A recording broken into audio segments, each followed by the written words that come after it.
verdaderamente los kirchneristas, ellos dicen que son el amor y no el odio. Pero el odio es de los fascistas, de la ultraderecha. El amor es de la izquierda. Sí, pero eso es parte de otra dimensión que yo diría que tiene que ver con lo mismo, que es la maldad que está en las ideologías de esta naturaleza. Cuando tú comparas, por ejemplo, el nazismo, que es una ideología espantosa, con el comunismo como declara todo lo contrario de lo que realmente pretende, en general habla de la igualdad, los últimos serán los primeros, hay un poco un plagio del cristianismo, etc. Es mucho más digerible y es mucho más seductor. En cambio, el nazismo no plantea las cosas en esos términos, te lo plantea en términos de aquí hay un grupo superior que va a oprimir y a reprimir todo lo inferior. Entonces es completamente indigerible, salvo para los que se sienten identificados con ese grupo. Por eso el comunismo tiene mucho mejor prensa. Pero en la esencia son idénticos, no hay diferencia, ¿no? Entonces, y tan asesino uno como el otro. Y tan asesino el uno como el otro, efectivamente. Porque los dos sistemas han matado millones no de solo personas eso, además en este planeta. Tienes el ingrediente de lucha de clase en el nacionalsocialismo, porque era socialismo, y tienes un elemento racial también en el marxismo. Totalmente. De hecho, uno lee Marx y Engels sobre todo era un tremendo racista. Sí. Entonces esto es lo que en inglés se llama el virtue signaling. Cuando tú señalas que tú eres virtuoso, pero no haces nada en realidad. Cuando dices, no, hay que quitarle a los ricos, pagarle a los pobres, y tú estás señalando que eres buena persona, que te preocupas de los demás, pero tú jamás vas a poner un peso de tu bolsillo para darle nada a nadie. ¿Qué hace la izquierda? Y esta es una táctica muy antigua.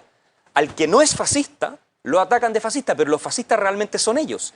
Y queda en evidencia no solo en sus ideas, sino en la forma en cómo se comportan y lo que apoyan. Porque cuando tú ves un régimen como el de Maduro, apoyado por la izquierda latinoamericana, por ejemplo, ¿quién es más parecido al fascismo o a la dictadura de esa naturaleza? ¿Un presidente liberal que no le está persiguiendo los derechos fundamentales a la gente como Milei? ¿O un Nicolás Maduro que sí es socio y aliado y le gusta a la gente izquierda en Argentina? Pero le dicen fascista, no a Maduro. A él le dicen demócrata. Lo mismo que la izquierda chilena, el Partido Comunista Chileno. En Cuba es una democracia no perfecta. Eso, así la definen. Cuba es una democracia no perfecta. Y eso es parte de la doctrina, tergiversar, invertir el significado de las palabras para que no puedas pensar con claridad. El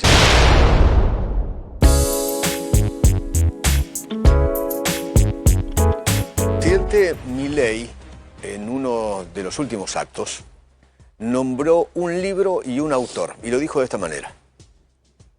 En relación con lo que estaba diciendo Manuel, enfrente tenemos a unos orcos infumables,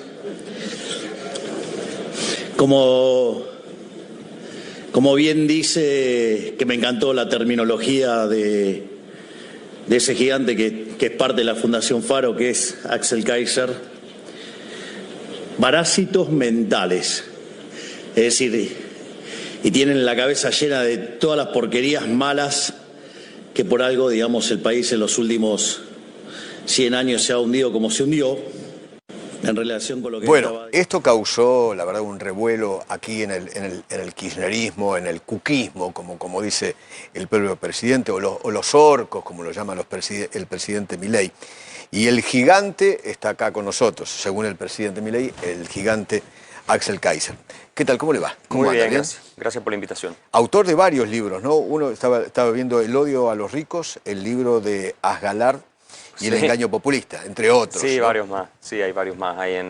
Siempre apuntando a la defensa de estas ideas de la libertad que son de la tradición judeo-cristiana occidental, y es lo que explica que tengamos la civilización que hemos disfrutado en los últimos siglos. Y parásitos mentales, que esto ha causado mucho revuelo aquí en la República Argentina, porque lo que han dicho sectores de izquierda y kirchneristas es nos despersonaliza, nos trata de parásitos, no nos hace personas. Bueno, pero ahí bichos. Se nota que, una, no han leído el libro, y dos, no han entendido lo que he dicho yo, y tampoco entendieron bien lo que ha dicho el presidente Milei. Bueno, eso les pasa muy seguido. Sí, entender y tener que explicarles pasa muy seguido. Eso les pasa mucho. Por eso lo traje, para que explique. Sí, me doy cuenta, porque lo que estamos diciendo es que hay ideas, hay creencias que se instalan en tu sistema nervioso como parásitos, y esos se llaman neuroparásitos. Esto se explica en psicología evolutiva, ¿ya?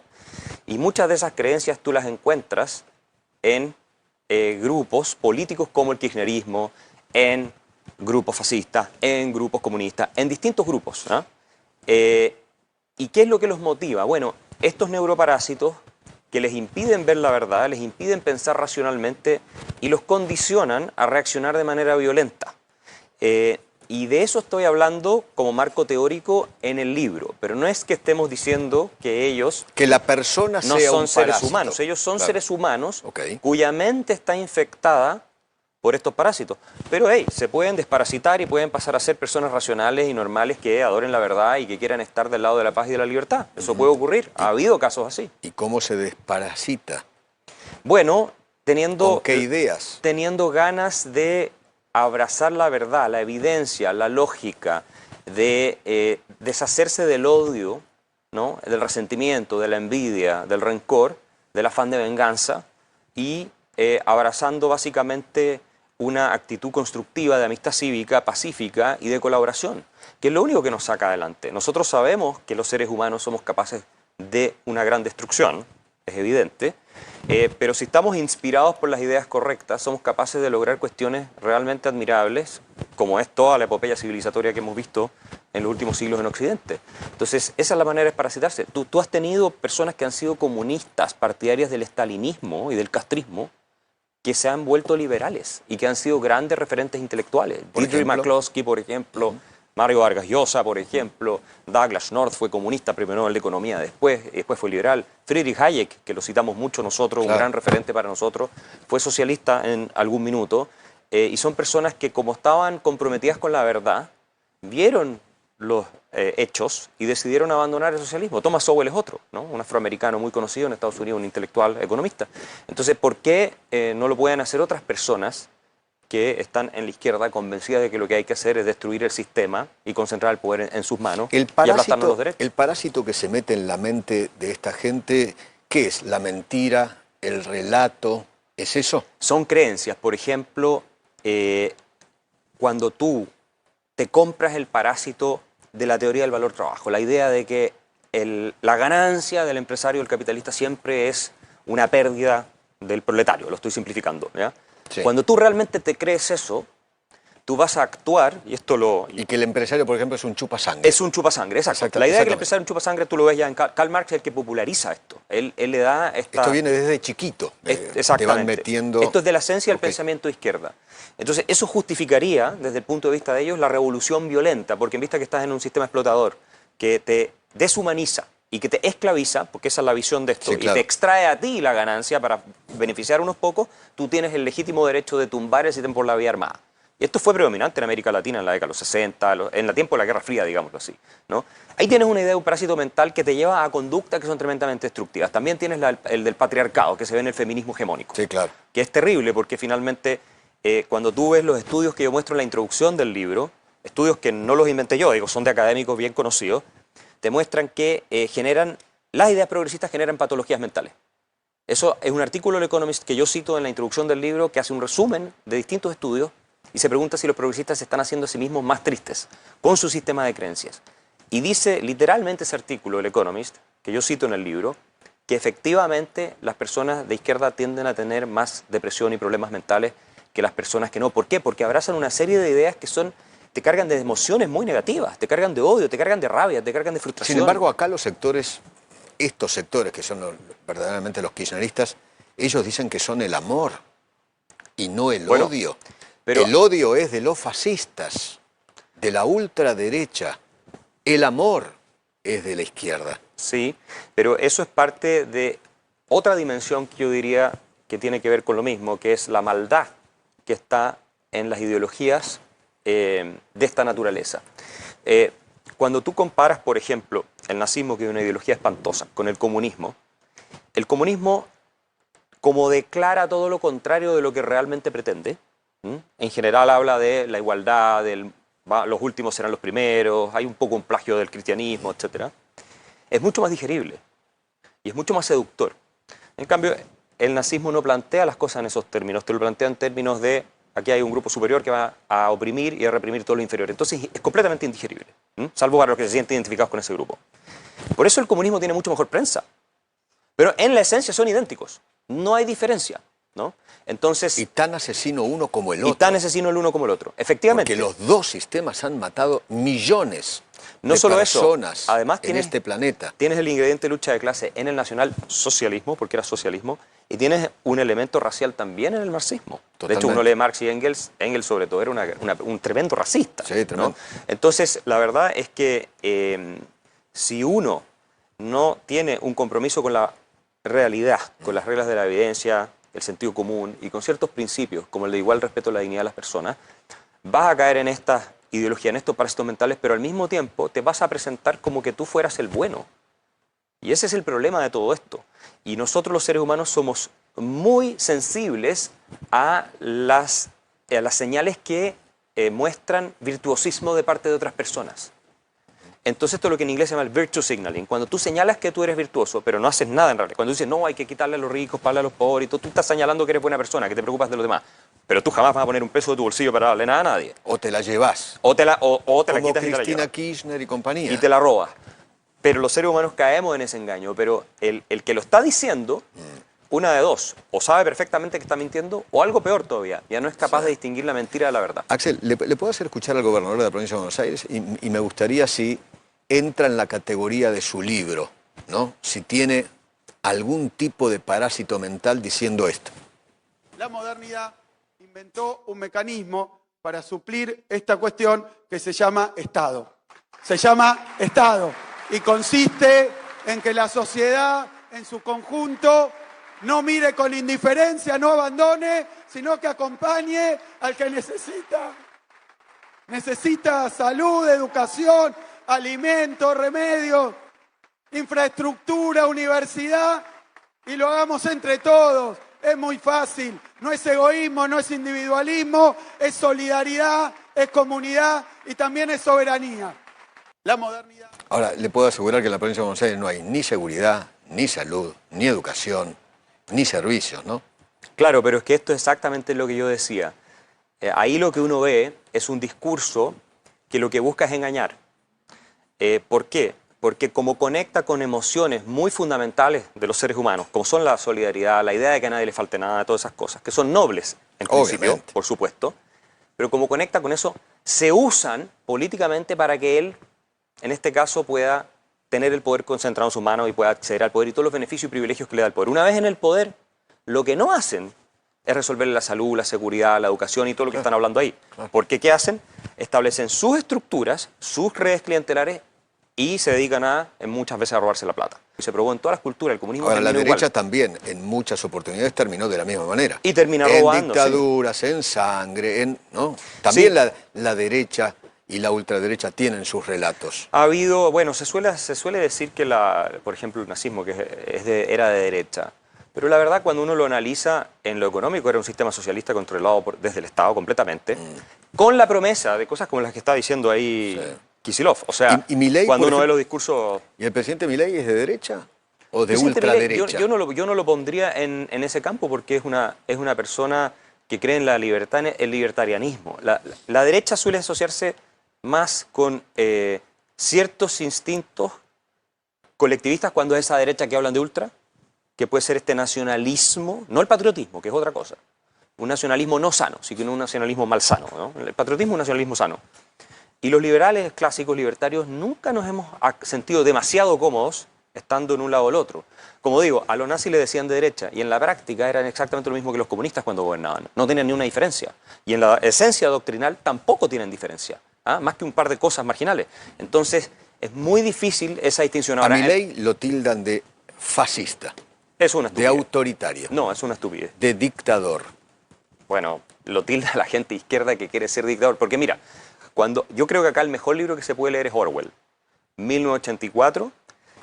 Orwell era un genio que venía de la izquierda, que había sido socialista, Orwell, digamos. Y él detecta que la clave de los socialistas para lograr su proyecto de concentración de poder total es invertir y pervertir completamente el significado de las palabras. Y por eso, en 1984, ¿cierto?, que esta gigantomaquia del sistema socialista ruso, soviético, él dice que el régimen te dice que la paz es la guerra, que el amor es el odio, y así, te dan vuelta todo para que tú creas todo lo contrario de lo que se está diciendo. Entonces, ¿qué hace la izquierda? Y esta es una táctica muy antigua. Al que no es fascista, lo atacan de fascista, pero los fascistas realmente son ellos.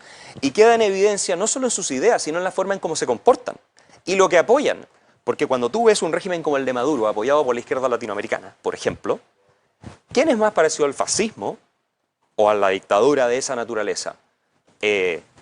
¿Un presidente liberal que no le está persiguiendo los derechos fundamentales a la gente como Milei? ¿O un Nicolás Maduro que sí es socio y aliado y le gusta a la gente izquierda en Argentina? Pero le dicen fascista, no a Maduro. A él le dicen demócrata. Lo mismo que la izquierda chilena, el Partido Comunista Chileno. En Cuba, Cuba es una democracia no perfecta. Eso, así la definen, Cuba es una democracia no perfecta. Y eso es parte de la doctrina, tergiversar, invertir el significado de las palabras para que no puedas pensar con claridad. Ustedes en Chile tienen un problemón con Boric, ¿no? Boric es representante, un poco de mejores modales, digámoslo así, de esta misma izquierda, parasitada mentalmente por ideas que son destructivas para el orden social y que lo que buscan es favorecer un proyecto de poder, porque esto es lo que hay que entender. A esa izquierda, y no hablo de la izquierda razonable, socialdemócrata, que uno puede tener diferencias pero puede conversar, no. A esa izquierda más revolucionaria, lo único que le importa, lo único es el poder. Están inspirados por una ideología cuyo fin y propósito exclusivo es el poder. Y si tienen que usar a la gente para llegar al poder, la van a usar. Y si el día de mañana tienen que reprimirla, aplastarla, meterla en campo de concentración para mantener el poder, lo van a hacer. Y por eso lo hacen cuando llegan, contra todo lo que declararon al principio. La Unión Soviética fue uno de los primeros países en abolir los sindicatos, en irse contra los líderes sindicales y masacrarlos. Es decir, entonces es tremendamente peligrosa esta visión de las cosas, porque no te deja hablar la verdad, pero por otro lado es muy fácil dejarse engañar con la épica que ellos transmiten. Y sobre todo porque, como oscurecen la verdad, no te dejan verla, enturbian el agua para que parezca más profunda, entonces tú puedes caer en esto, sobre todo si eres una persona joven. Sí. La nueva forma de hacer política es con violencia verbal, como por ejemplo lo hace el presidente Milei y otros presidentes. Trump, por ejemplo, ayer, por ejemplo, también, el presidente Milei, por ejemplo, decía esto. O sea, tienen un descontrol de los números, pero ¿qué quieren? Si, digamos, el soviético suma con dificultad, no puede sumar ni con un ábaco. Si me corren un poco, creo que hasta tiene dificultades para hacer un cero con un vaso. Nunca se le pasó por la cabeza a este pelotudo bajar el gasto público. Nunca. Lo llama el gobernador soviético y pelotudo. ¿Es la nueva forma de hacer política? A ver, yo te diría una Son cosa. Los nuevos tiempos. Tú lo que tienes hoy es un escenario, no solo acá, en todo Occidente, de polarización que lleva a que cierto tipo de ataques y acciones generen reacciones, ¿no? Es muy difícil en un contexto en el cual tú estás todo el tiempo discutiendo y te descalifican y te insultan y te degradan y te dicen que eres un gorila y te dicen que eres un fascista y te dicen esto y todo lo otro, que tú siempre te comportes como el lord inglés que está tomándose un café en Buckingham. Pero es el presidente. Violencia verbal por parte de un presidente, yo creo que son tiempos nuevos, una nueva era política, no la hemos visto. Pero no se da solamente aquí, ¿no? No, esto pasa, por eso te digo, pasa en todos cuestión lados. global. Yo creo que es parte de un fenómeno en el cual si tú ya no estás... porque los términos... La pregunta es cuáles son los términos del combate, ¿cierto? Y nosotros estamos cada vez más en esta polarización de amigo-enemigo. Es así. Y los términos del combate, una cosa es entrar a un ring de box y boxear, con las reglas del boxeo. Y otra cosa es un todo vale. Entonces en el todo vale, a ti no te pueden pedir que tú sigas las reglas del box. Porque vas a golpear con las rodillas, vas a golpear con los codos, patadas, todo lo demás. Y hoy, lamentablemente, en el mundo en el que estamos, si tú quieres poder defenderte y sobrevivir, tienes que entrar en las reglas del combate que te puso el adversario. De lo contrario, te pasa por encima. Porque si yo voy con la regla del box contra un tipo que pega todo vale, probablemente me va a liquidar, ¿no? A igualdad de condiciones, me va a liquidar. Entonces, lamentablemente estamos en una situación que ninguno de nosotros hubiera querido, en la que es tan vil el nivel de ataques que recibimos, y me ha pasado a mí, le ha pasado obviamente al presidente Milei, las mentiras que se organizan desde la prensa, desde cierta prensa, porque no es toda la prensa, pero cierta prensa, yo sin ser presidente las he vivido, de desprestigio de todo lo demás, que finalmente si tú no te defiendes de una manera que es categórica y agresiva... ¿A usted le han dicho fascista, nazi.